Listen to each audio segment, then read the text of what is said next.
ಯಾವ ದೇವಶಿಲ್ಪಿ ಕಡೆದನು ನಿನ್ನ ಕವಿ ಕಾಳಿದಾಸ ಕಲ್ಪನೆಯು ಚಿನ್ನ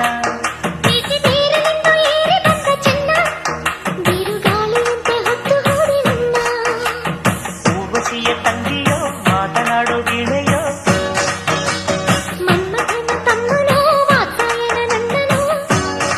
ನಿನ್ನಲೇ ನಾನು ಸೇರಿ ಹೋದೆ ಯಾವ ದೇವಶಿಲ್ಪಿ ಕಡೆದನು ನಿನ್ನ ಕವಿ ಕಾಳಿದಾಸ ಕಲ್ಪನೆಯು ಚಿನ್ನ